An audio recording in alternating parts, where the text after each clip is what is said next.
Hello friends, welcome to Vidya kitchen.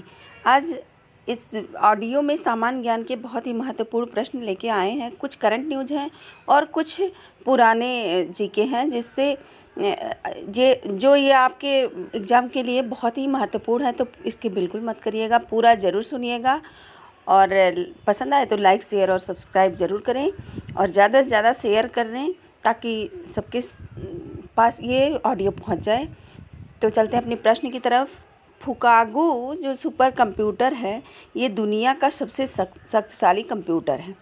यानी दुनिया का सबसे शक्तिशाली कंप्यूटर कौन सा है, तो उसका नाम है फुकागू। फुकागू सुपर कंप्यूटर है जो दुनिया का सबसे शक्तिशाली कंप्यूटर है।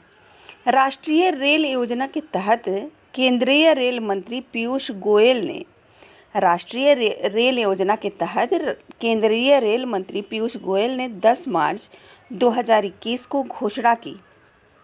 कौन सी घोषणा की? कि भारतीय रेलवे ने वर्ष 2030 तक भविष्य के लिए रेलवे प्रणाली स्थापित करने के लिए एक राष्ट्रीय रेल योजना तैयार की है। कब तक? तो 2030 तक, यानी भविष्य में रेलवे जो प्रणाली है वो क्या करने की, राष्ट्रीय रेल योजना तैयार करने की वो की है। राष्ट्रीय रेल योजना के तहत, फिर से सुनिए, राष्ट्रीय रेल योजना के तहत केंद्रीय रेल मंत्री कौन है? तो पीयूष गोयल है, जिन्होंने 10 मार्च 2021 को घोषणा की कि भारतीय रेलवे ने वर्ष 2030 तक भविष्य के लिए रेलवे प्रणाली स्थापित करने के लिए एक राष्ट्रीय रेल योजना तैयार की है। एक राष्ट्रीय रेल योजना तैयार की है। दूसरा है कृषि और प्रसंस्कृत खाद्य उत्पाद निर्यात विकास प्राधिकरण है, जिसको हम APEDA के नाम से भी जानते हैं। कृषि और प्रसंस्कृत खाद्य उत्पादन निर्यात विकास प्राधिकरण है। वो 10 मार्च 2021 को पहला वर्चुअल व्यापार मेला शुरू किया। क्या किया? 10 मार्च 2021 को पहला वर्चुअल व्यापार मेला शुरू किया। इसका समापन 12 मार्च 2021 को होगा। जो इसका समापन होगा वो 12 मार्च 2021 को हुआ। और व्यापार मेला कृषि और प्रसंस्कृत खाद्य उत्पादों के निर्यात को बढ़ावा देने के लिए आयोजित किया गया है। जो ये मेला लगा था, ये खाद्य उत्पादकों को बढ़ावा देने के लिए लगाया गया था। फिर से एक बार सुन लीजिए। कृषि और प्रसंस्कृत खाद्य उत्पाद निर्यात विकास प्राधिकरण ने 10 मार्च 2021 को पहला वर्चुअल व्यापार मेला शुरू किया। इसका समापन 12 मार्च 2021 को किया गया। व्यापार मेला कृषि और प्रसंस्कृत खाद्य उत्पादकों के निर्यात को बढ़ावा देने के लिए आयोजित किया गया। उज्बेकिस्तान डस्टलिक भारत और उज्बेकिस्तान के बीच एक सैन्य अभ्यास है। जो डस्टलिक है वो उज्बेकिस्तान और भारत के बीच एक सैन्य अभ्यास है। जो डस्टलिक नाम का अभ्यास है वो उज्बेकिस्तान और भारत के बीच एक सैन्य अभ्यास है। दूसरा है संयुक्त सैन्य अभ्यास डस्टलिक का दूसरा संस्करण उत्तराखंड के चौबटिया में शुरू हुआ। कहाँ शुरू हुआ? तो उत्तराखंड के चौबटिया में शुरू हुआ। संयुक्त सैन्य अभ्यास डस्टलिक का दूसरा संस्करण उत्तराखंड के चौबटिया में शुरू किया गया। उड़ीसा में पूर्वी घाट के पूर्वी छोर में स्थित है। ये कहाँ स्थित है? तो उड़ीसा में पूर्वी घाट में पूर्वी छोर में स्थित है वो सिमलीपाल है। कौन सा? प्रश्न आ सकता है कि सिमलीपाल कहाँ स्थित है? तो सिमलीपाल उड़ीसा में पूर्वी घाट के पूर्वी छोर में स्थित है। उड़ीसा में पूर्वी घाट के पूर्वी छोर पर स्थित है सिमलीपाल नाम सिमुल से लिया गया है। सिमलीपाल नाम किससे लिया गया है? तो सिमुल से लिया गया है। अगर पूछ लिया जाए कि सिमलीपाल नाम किससे लिया गया है, तो सिमुल से लिया गया है। जिसका सिमुल का अर्थ क्या होता है? प्रश्न आ सकता है कि शिमुल का अर्थ क्या होता है? तो शिमुल का अर्थ होता है रेशम का पेड़। शिमुल का जो अर्थ होता है वो होता है रेशम का पेड़। और फ्रेंड्स, ये रहे कुछ हमारे करंट न्यूज। और कुछ पुराने न्यूज सुनते हैं। राज्यसभा की पहली महिला जो महासचिव थी वो कौन थी? तो BS रमा देवी हैं। जो राज्यसभा की पहली महिला महासचिव हैं कौन हैं? तो BS रमा देवी हैं। BS रमा देवी हैं।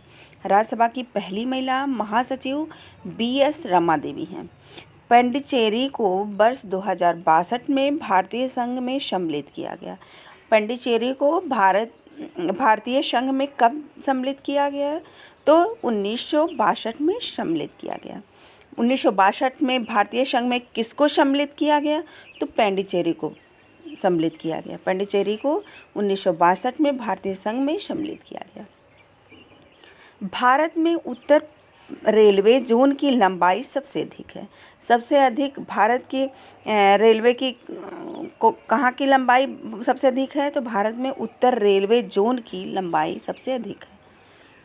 भारत में उत्तर रेलवे जोन की लंबाई सबसे अधिक है।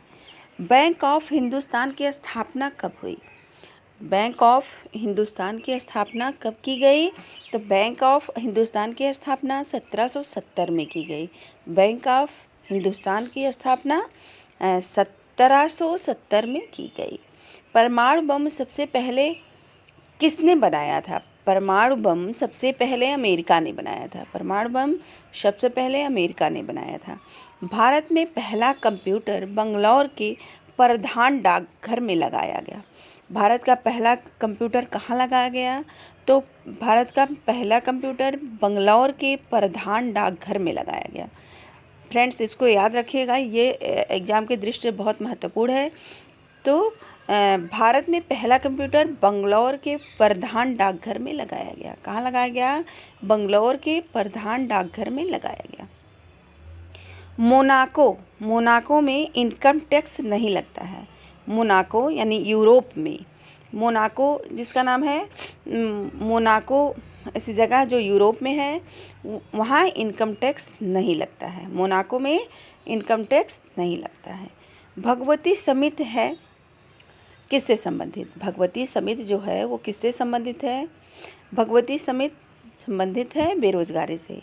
आज बहुत सारे युवा बेरोजगार हैं, जिसके कारण वो जो समिति बनी हुई है वो भगवती समिति है। भगवती समिति किसके संबंधित है? तो बेरोजगारी से संबंधित है। एशियाई विकास बैंक का मुख्यालय कहाँ स्थित है? एशियाई विकास बैंक का मुख्यालय है वो कहाँ स्थित है? तो एशियाई विकास बैंक का मुख्यालय मनीला यानी फिलीपींस में स्थित है। कहाँ स्थित है? तो फिलीपींस में स्थित है। मनीला फिलीपींस में स्थित है। मनीला भी बोल सकते हैं या फिलीपींस, आपको दोनों ऑप्शन में दोनों रहे तो आप एक को लगाएंगे, मनीला और फिलीपींस। कोई भी अगर ऑप्शन में एक आता है तो आप लगा सकते हैं कि एशियाई विकास बैंक का मुख्यालय मनीला या फिलीपींस में है। दक्षेस का मुख्यालय कहाँ है? दक्षेस का मुख्यालय काठमांडू नेपाल में है। दक्षेस का जो मुख्यालय है काठमांडू नेपाल में है। नेपाल की राजधानी काठमांडू है। दक्षेस का मुख्यालय काठमांडू में है। दक्षेस का जो मुख्यालय है वो काठमांडू में है। चमेरा बांध जो है वो किस नदी पर बना हुआ है? जो चमेरा बांध है वो किस नदी पर बना हुआ है? तो चमेरा जो बांध है वो रावी नदी पर बना हुआ है।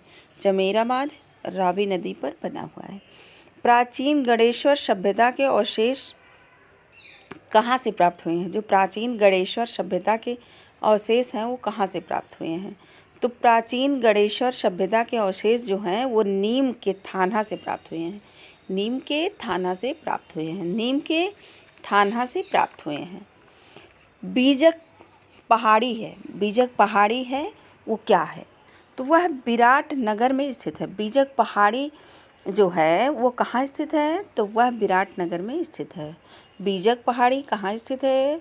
बीजक पहाड़ी विराटनगर में स्थित है। राजस्थान के बांसवाड़ा व डूंगरपुर से कर्क रेखा गुजरती है। कर्क रेखा कहाँ से गुजरती है? तो राजस्थान के बांसवाड़ा व डूंगरपुर से कर्क रेखा गुजरती है। फिर से सुनिए, राजस्थान के बांसवाड़ा व डूंगरपुर से कर्क रेखा गुजरती है।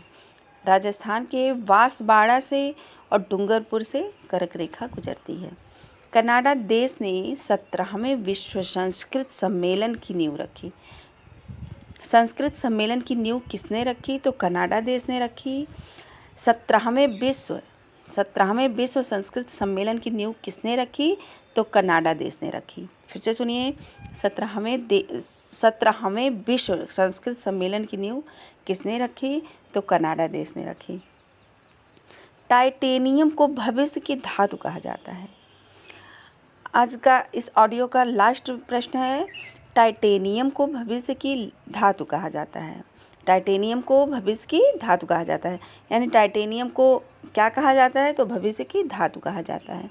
फ्रेंड्स, ये रहे हमारे कुछ जीके के प्रश्न, सामान्य ज्ञान के प्रश्न।